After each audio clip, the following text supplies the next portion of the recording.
Empezamos el programa de hoy con esta reflexión. La inteligencia artificial es la puerta por donde se escapan los clichés de la arquitectura y se cuelan las múltiples alternativas existentes para diseñar. Después de terminar la carrera, la arquitecta Ana Lozano fundó su propio estudio para después, tras la crisis financiera de 2014, evolucionar hacia un mercado en pleno proceso de reconstrucción, basado en el capital y en la inversión inmobiliaria. Creó una consultora y poco después la startup NidusLab, una máquina que gracias a la inteligencia artificial es capaz de generar múltiples diseños.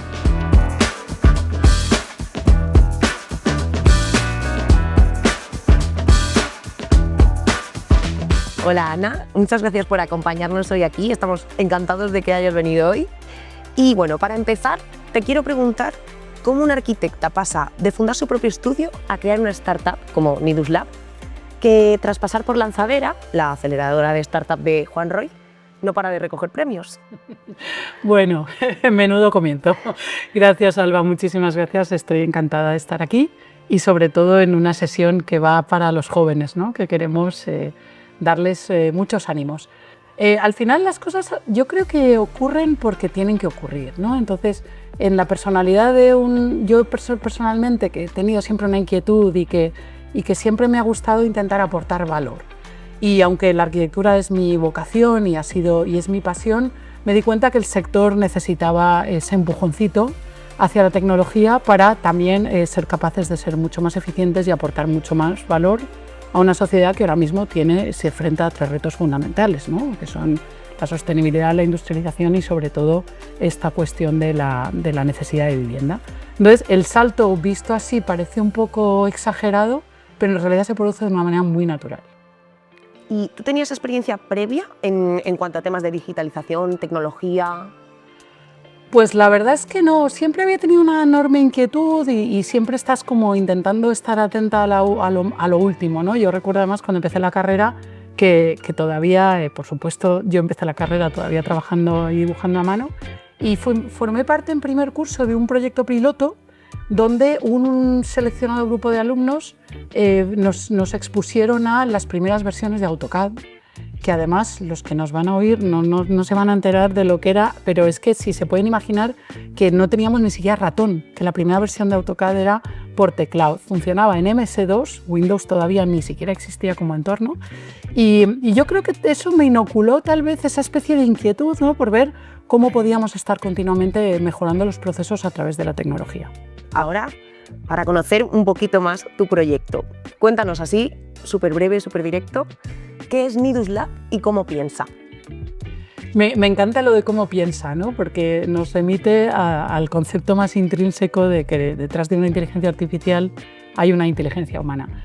Nidus es un conjunto de algoritmos que emula el proceso del arquitecto en la fase más temprana del proyecto, en la que se enfrenta a la parcela. Y lo que hace es que lo que hemos hecho ha sido programarlo y entrenarlo para hacer el trabajo idéntico al que hace el arquitecto cuando se enfrenta a esa hoja en blanco, solo que con una capacidad para hacerlo mucho más amplia, porque por cálculos matemáticos y por algoritmia nos permite hacer de una forma muy repetitiva y muy acelerada lo que una persona tiene que hacer de forma más manual y confiando fundamentalmente en su instinto y en su experiencia. Porque claro, ¿cuántas propuestas arquitectónicas es capaz de generar cada segundo? 100.000 por segundo. Y te digo hoy 100.000 y el año que viene a lo mejor sería capaz de decirte más. Nosotros empezamos con un algoritmo que era capaz de iterar 10, 30, 40, 50 veces por segundo. Lo que pasa es que como a mí me obsesionaba también la propia huella de carbono del algoritmo y la velocidad de computación para que ocupara menos servidores, para que necesitara también menos energía, nos enfocamos en también darle mucha eficiencia a ese algoritmo. Y hoy por hoy es capaz de hacer lo que llamamos son 100.000 iteraciones por segundo, que realmente equivalen a 100.000 proyectos arquitectónicos por segundo. No, sin duda es un dato que impacta muchísimo y seguro que los que nos estén oyendo pensarán igual que yo. ¿Cuántos modelos de tecnología ofrece NidusLab? Bueno, en realidad modelos como tal no los ofrece en tecnología, sino más bien en modelo de negocio. NidusLab saldrá al mercado con un modelo de suscripción y de coste por uso. ¿Por qué? Porque para mí también era fundamental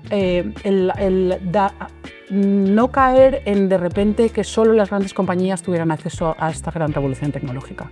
Era muy importante la democratización de la tecnología y por lo tanto le dimos muchas vueltas a cómo conseguir un modelo muy escalable que nos permitiera realmente seguir creciendo como compañía y ofrecerle la tecnología y el producto a más personas y a más países, pero siempre haciéndolo muy accesible para pequeños usuarios.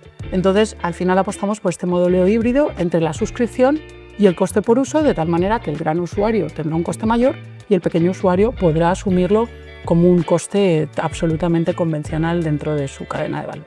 Está claro que tiene muchísimas ventajas y aparte de las que ya nos has comentado, ¿cómo puede la inteligencia artificial ayudar a los arquitectos y a los arquitectos técnicos en su día a día, facilitarles los procesos, el trabajo, las tareas?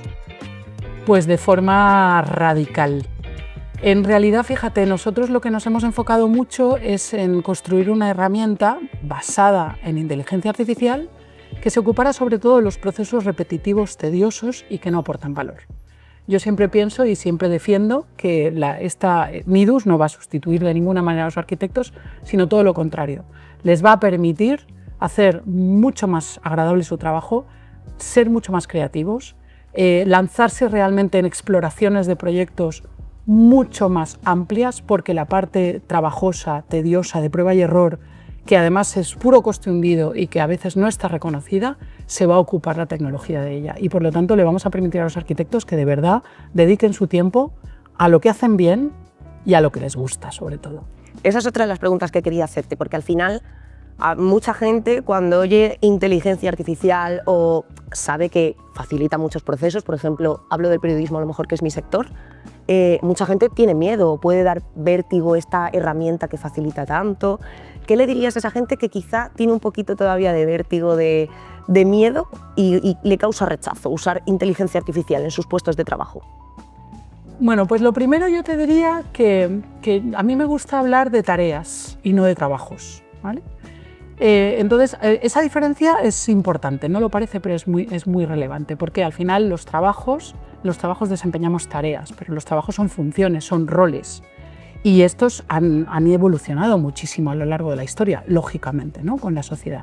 Entonces yo le diría, esto ya empieza a ser sonar atópico, pero es verdad que a veces en nuestro sector somos como un poco reticentes a pensar que este gran tsunami nos va a llegar. Yo le diría que desde luego la inteligencia artificial no viene a quitarle el trabajo a nadie, pero sí es posible que pierda una persona que no esté familiarizada con herramientas de inteligencia artificial y que por lo tanto no haya conseguido ese plus de productividad o ese plus de creatividad apoyado por la inteligencia artificial, tendrá muchas más oportunidades que aquella persona que no haya explorado cómo la inteligencia artificial puede colaborar en su día a día.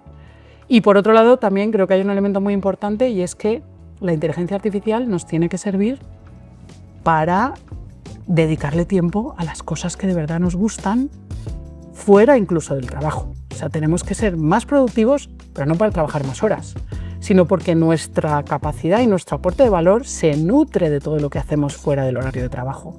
Y ahí yo estoy perfectamente convencida que la IA va a contribuir a que podamos repartir mejor nuestras jornadas entre el trabajo, el ocio, los amigos, la familia y todas aquellas actividades que nos conforman como personas. Por lo tanto, me imagino que tras esta respuesta eres fiel defensora de que aquellas personas que están empezando ahora su andadura en el mundo laboral de la arquitectura, de la construcción, o aquellos incluso que están terminando sus carreras, no solo incorporen conocimientos técnicos, sino que también incorporen conocimientos tecnológicos. Absolutamente. Yo creo que vamos hacia una sociedad absolutamente tecnificada y lo mismo que a los niños o a las nuevas generaciones los hemos llamado nativos digitales, porque se defienden con toda soltura, con todo tipo de herramientas, pues va a formar parte del set, de la caja de herramientas que cualquier persona va a necesitar. Cada uno en su nivel y cada uno en lo que le aporte de nuevo, ¿no? en esa búsqueda de aporte de valor. Yo creo que la transición hacia la tecnología es más una cuestión cultural, ¿no? Yo siempre digo que en una transformación tecnológica el 80% son las personas y el 20% es la tecnología. Entonces lo que necesitamos es de verdad apostar por una sociedad que hace que la tecnología le haga su vida más sencilla, pero evidentemente nos vamos a tener también que contrabalancear con una sociedad mucho más equipada de un carácter humanista, de un conocimiento filosófico, de un conocimiento histórico que te dé la sensibilidad y la capacidad de crítica y de contrapunto para ser capaz de evaluar los resultados que te ofrece la IA. Hablamos ahora un poco sobre sostenibilidad, que también es un tema pues, que preocupa mucho, que está a la orden del día. ¿Dirías que la inteligencia artificial es sostenible? Bueno, aquí hay un debate muy importante. Claro, los grandes detractores de la inteligencia artificial empiezan poniendo de manifiesto que los sistemas computacionales requieren muchísima energía, requieren un gasto de agua para refrigerar los equipos. Los grandes equipos trabajando para las grandes tecnológicas y las grandes empresas de distribución eléctrica están también empezando a defender que será la IA la que ayude a hacer esos procesos también mucho más eficientes, ¿no? O sea que estamos ahora, como siempre, pues en un inicio de una curva de aprendizaje donde los colaterales, los daños colaterales, pues evidentemente están ahí. Yo antes, fíjate que te he hecho mención a cómo para nosotros es una obsesión la propia eficiencia del algoritmo, la propia huella de carbono del algoritmo. Nosotros dedicamos casi tanto tiempo a perfeccionar el algoritmo para que los procesos se hagan de manera más rápida que a la propia programación y codificación de las tareas y de las funciones del algoritmo. Entonces, la pregunta tiene un poco de trampa porque no hay que verla en el corto plazo. Yo creo que hay que verla en el largo plazo. Si nos vamos a verla en el largo plazo, ¿qué podemos analizar? Podemos analizar que efectivamente la inteligencia artificial, a través de la sistematización de los procesos, nos va a ayudar a hacer las cosas mejor. Entonces, en un impacto de corto, probablemente puede ser un reto el conseguir que las grandes estructuras computacionales no consuman más recursos de los estrictamente necesarios, pero en el largo plazo creo que va a ser una herramienta fundamental para construir muchísimo mejor, para generar nuevos materiales, para generar nuevos sistemas que a la postre van a resultar inmensamente más sostenibles que el coste de oportunidad de la electricidad que hay que aportar para alimentar los sistemas. Claro, está claro que tenemos también que tener esa visión de futuro. Y bueno, como estamos hablando de inteligencia artificial, me he tomado la libertad de preguntarle a una IA qué pregunta podía hacerte yo para esta entrevista. Y me ha reconocido. He dicho a una experta, así que te voy a decir la que me ha salido. ¿Cómo imaginas que la inteligencia artificial transformará la forma en que diseñamos y construimos edificios en los próximos 10 años? ¿Y qué te ha dicho? Esa es la pregunta que me ha dado para ti. Esa es la pregunta que te sugería. Bueno, es interesante. ¿Fue el primer intento o tuviste que hacer varios? Fue el primero me ha dado, después del prompt. Vale. Bueno, primero, mi propia experiencia con la inteligencia artificial, con estos sistemas conversacionales, hablamos de una parte de la IA muy concreta, es que el primero nunca te debes quedar tan primero, ¿no? Al final, y que a su vez la forma en la que enuncias la pregunta está directamente relacionada con la realidad en la que vas a obtener la respuesta. Entonces, ¿qué le diría a la IA, ¿no? ¿Qué le diría? Le diría que 10 años es un plazo muy corto para la arquitectura. En 10 años, bueno, y solo tenemos que ver un poco lo que ha pasado a lo largo de la historia, ¿no? La arquitectura, el sector inmobiliario es un sector de procesos muy lentos. Por desgracia, una de las tareas pendientes que tenemos es acortar muchísimo esos procesos. Entonces, yo creo que en el corto plazo, quizás sí que es verdad que puede haber un impacto inmediato en cómo, por ejemplo, todas las IAs que están generando imágenes están impactando en crear lenguajes o en crear toda una estética que es muy particular, yo la llamo muy shiny, ¿no? Es una estética muy glowy y a lo mejor también depende un poco de cómo se están entrenando esos modelos. Y eso puede impactar en el corto plazo en una imagen un poco hueca de unas arquitecturas muy superficiales que se ocupan únicamente de su imagen exterior. Yo creo que en el largo plazo el mayor impacto va a estar en como decíamos al principio, los grandes retos que tenemos, ¿no? El cómo la IA de verdad puede contribuir a abordar de una manera seria y abordar de una manera realmente responsable el tema, por ejemplo, de la crisis de vivienda. Y ahí sí que me atrevo a aventurar que una sociedad o un sector que apueste por herramientas tecnológicas de mayor eficiencia puede ser un sector que encuentre el camino para empezar a resolver, por ejemplo, el problema de la crisis inmobiliaria. Pues bueno, Ana, para terminar ya, te termino con una pregunta un poco por curiosidad. ¿Tú utilizas la inteligencia artificial en tu vida personal, ya dejando de lado el trabajo o los términos laborales? Yo la uso en mi vida personal no tanto.